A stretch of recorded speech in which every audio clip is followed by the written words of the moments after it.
Assalamualaikum warahmatullahi wabarakatuh. Hai teman-teman media, perkenalkan nama saya Salimah Syarif, NIM saya 2201011. Saya jurusan Fakultas Tarbiyah Universitas Tid Nurussalam, program studi pendidikan bahasa Arab, kelas khusus. Oke, saya akan menjelaskan tentang hubungan bahasa dengan umur, jenis kelamin, dan status sosial. Presentasi ini membahas bagaimana faktor sosial mempengaruhi penggunaan bahasa. Kami menyoroti peran umur, jenis kelamin, dan status sosial dalam variasi bahasa masyarakat. Next. Peran sosiolinguistik dalam masyarakat. Definisi sosiolinguistik adalah studi tentang hubungan antara bahasa dan masyarakat, peran bahasa, media, identitas, dan komunikasi sosial. Tujuan studi memahami bagaimana faktor sosial mempengaruhi bahasa. Variasi bahasa berdasarkan umur, dari anak-anak hingga lansia. Anak-anak menggunakan bahasanya sederhana dan eksploratif, sementara anak-anak belajar kosakata dan tata bahasa, masih belajar gitu dari kosakata dan tata bahasa. Sementara remaja dan dewasa atau anak muda gitu ya, pengaruh bahasanya adalah menggunakan bahasa gaul dan tren. Konteks sosial lebih kompleks gitu, sementara yang lansia bahasanya formal dan konservatif, lebih mempertahankan dialek asli maksudnya.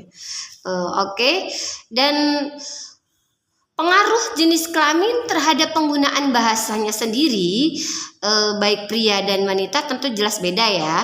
Kalau pria cenderung menggunakan bahasa langsung dan tegas, kalau perempuan atau wanita gitu sering memakai bahasa yang sopan dan ekspresif menggunakannya.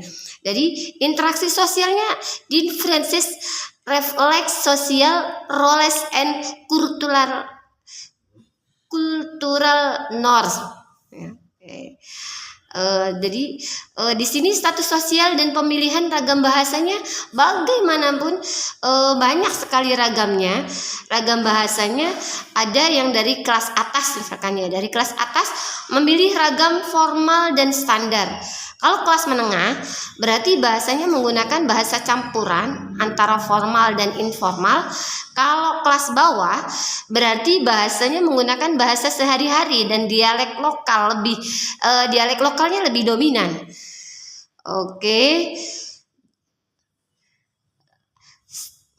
Perbedaan bahasa dalam konteks Indonesia. Perbedaannya ada 3. Yang pertama adalah bahasa daerah. Bahasa daerah maksudnya adalah penggunaan bahasanya bahasa lokal di pedesaan atau komunitas tradisional. Yang kedua, bahasa Indonesia. Ragam standarnya sebagai bahasa nasional dan bahasa resmi. Terus yang ketiga, bahasa gaul dan urban. Biasanya cenderung dari bahasa informal, populer di kalangan muda perkotaan.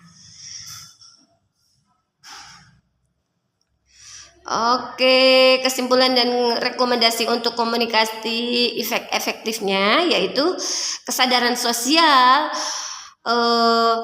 pahami pengaruh umur, jenis kelamin, dan status sosial. Adaptasi bahasanya adalah disesuaikan dengan gaya bahasa untuk students berbeda-beda. Pendidikan bahasa berarti pendidikan bahasanya itu bagaimana gitu. Tingkatkan kemampuan bicara melalui pelatihan dan praktik gitu. Jadi komunikasi yang efektif adalah pondasi hubungan sosial dan profesional yang sukses. Teman-teman media, sampai di sini dulu penjelasan dari saya. Kurang lebihnya saya mohon maaf. Sampai di sini. Wassalamualaikum warahmatullahi wabarakatuh. Salam.